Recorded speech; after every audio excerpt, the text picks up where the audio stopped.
Hello there. I have for sale an Electra Steam LB-60 steam generator. And this particular model comes with the spray wand and is actually can be used like a power washer. And it works great.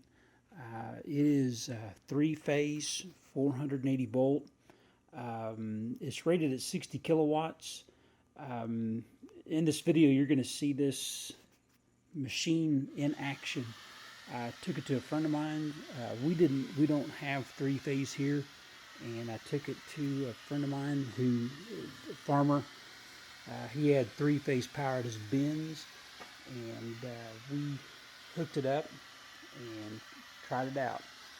And he had an old, as you'll see, he had an old Minneapolis Moline G1000 that was just as greasy as could be. And we had a lot of fun.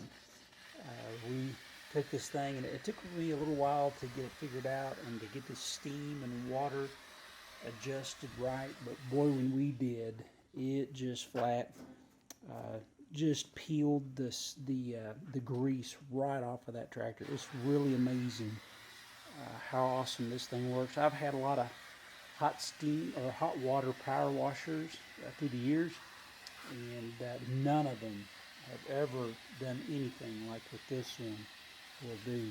It's always a little frustrating because they do work great, but man, they're just continuously leaves a film. You just can't seem to get all the grease off the tractor. I'm telling you right now, when you get done with this thing on a piece of equipment, it is ready for paint. And on the cast anyway, of course not on sheet metal, but man, it is an amazing piece of equipment. It is just boiling water that comes out of this thing and continuous supply. This one does come with a soap or chemical dispensing unit. From what I understand, you can use it for soap. But a lot of times it was used for different chemicals for different preparations of metal. Phosphate, I believe, is one of them. But you can do chemical treatments to metal. This particular machine was used to treat metal before powder coating. Of course, when you powder coat, man, you can't have any grease whatsoever, any oil on your metal. And this thing was used to prep the metal so that it was ready for powder coating. Now down here, this is something I've identified. This right here originally should have been a piece of glass, and it was a sight glass to be able to see the amount of water in the tank. These here are just shut-off valves, so you could shut the water off to the tube to replace it, because the manual says that you're supposed to replace that piece of glass every 6 months, and I can see why somebody just put a piece of copper in there. That's kind of crazy. And you can tell when the tank is full of water because the pump stops pumping. Anyway, man, it like I said, it's just an incredible machine. This is the control valve for the wand. This is to control the amount of chemical that's coming out of the siphon tube in your tank.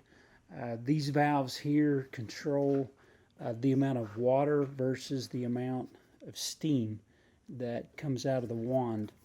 And we discovered we turned the water all the way on, and we still weren't getting water out of the wand. And we finally discovered that you have to turn down the steam pressure. The amount of pressure that the steam was putting out, the steam side, was so much so that it was preventing the water from coming out. So once we turned the steam pressure down, the water was able to come out. And man, what a difference that made in how this machine worked. But through my research, I understand that this machine is used, or was used a lot in the food service industry for large pieces of equipment, for sterilization, for cleaning, and different applications like this. But I have not seen one yet that has the wand on it that you can actually use just to clean and just take a piece of equipment and clean it. So this machine is ready for service. All you got to do is take it hook it up to a water supply. We just had it hooked up to a garden hose. That worked great. And then hook up your power. And you need to hook up a drain. They do recommend in the book that every so often you open it up while it's hot and blow the water out to keep from building up calcium and stuff in the tank. So anyway, it's good to go. Just let me know if you have any questions. I'd love to answer them for you. If you want other pictures, other video, I doubt I will shoot any more video of it working, because it's just a lot of trouble to take it and got to load it up, haul it out, hook it up, and all that. And I think there's plenty of video to really be able to see how it works. So anyway, thanks for looking, and let me know if you're interested.